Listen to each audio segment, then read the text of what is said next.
Hi everyone, and welcome to another episode of Conversations with Liv. I am Olivia, Liv, Olive. Yeah. So today I am doing another segment of my Narcissism series. Oh, English. Narcissism series. Let me just get that out of the way. You might hear noises. I live in a house with people. The window is open. I am hot in my room. I'm not going to close it. You will hear the neighborhood dog. You'll hear cars. But I don't believe this episode is going to be that long. So it will just be temporary, you know? Now, today we're going to discuss our favorite topic, which is love bombing. Yay! Now, for some people, they were thinking, you know what is love bombing? I hear it all the time. And to be fair, narcissism, love bombing, and when I discuss the final segment in the series, there's some things I've heard all the time, but because I've never actually experienced it for myself, I've always seen it being like given to other people. I don't want to say it's one of those things you don't get it until it's happened to you, but kinda like you can hear me say all this stuff and be like, but it doesn't make any sense. But anyway, so let me just define what love bombing is. Now, love bombing is inundating a person with excessive affection, adoration, and attention to the point that it gets overwhelming. By doing this, the goal is to make the recipient of these feelings to be dependent and obligated to the person administering the love bombing. So it sounds fine, like everyone wants to be adored, like being poured affection and attention by their partner. But the end goal of it is just to make the person be so attached to the narcissistic person that it's like they can't move without them. So it's not to make them feel good, it's just to make them be at the whim of the narcissistic person. So love bombing feels good because of the boost of dopamine and endorphins received.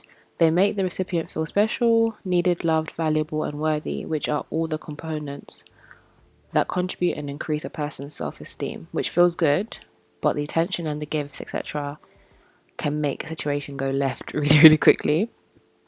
So again, it's just to make sure that they get the other person where they want them.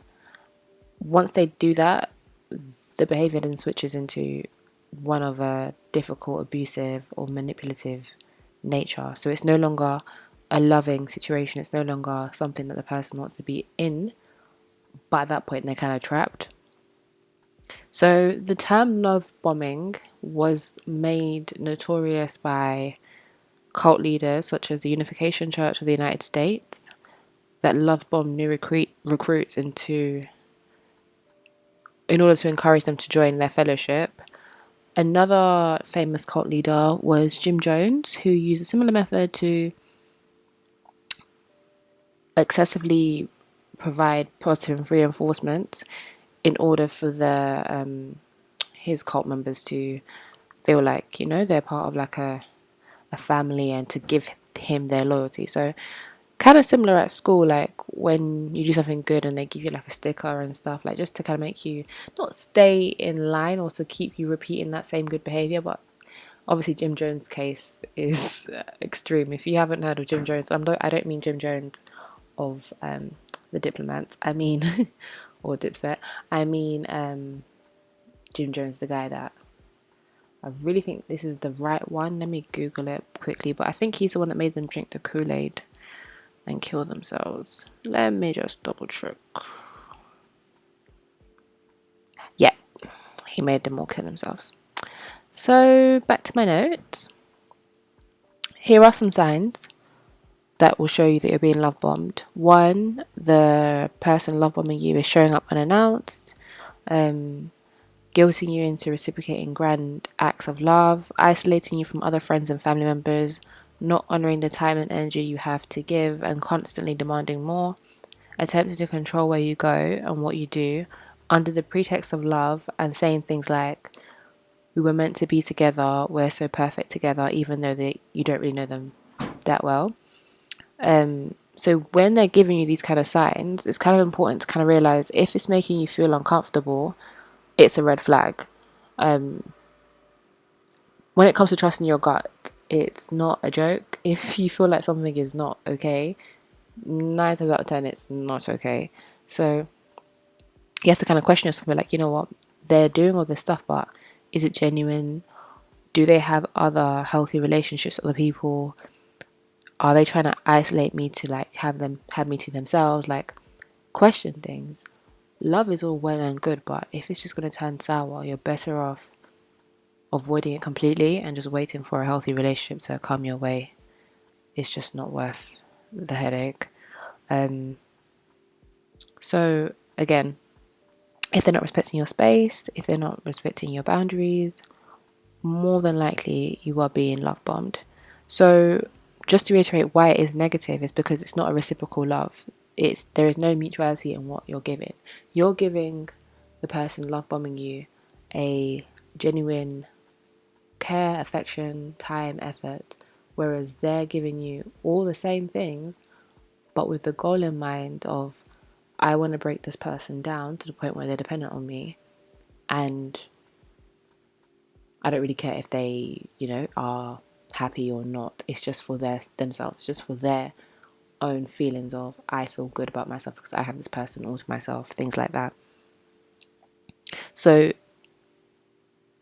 you feel like, okay, the attention's fine, but eventually you will feel bombarded and claustrophobic, which is again another red flag because it can just lead to control and abuse. Now I'm mentioning narcissism, and it is under narcissistic behaviors, don't get me wrong, but there's also people that aren't narcissistic that can exhibit this behavior.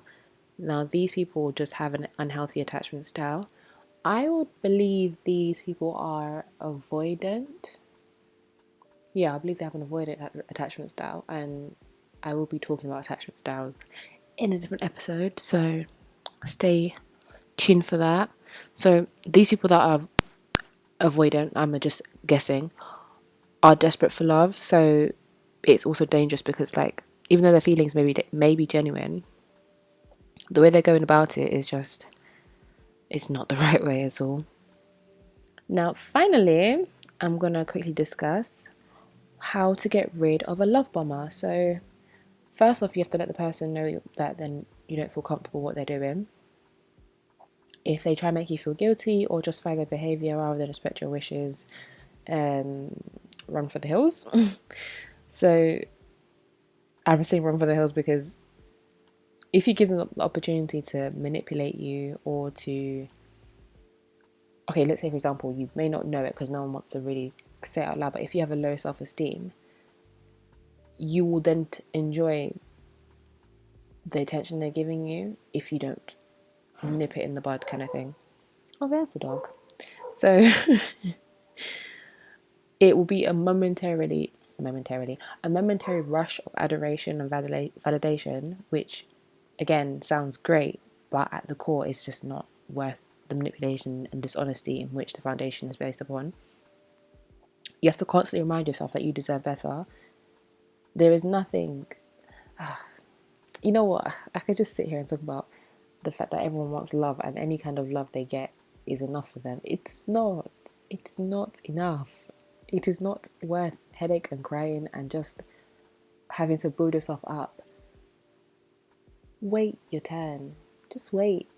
And just, you know what, like, everyone knows when something is not good for them, but they don't stop it anyway.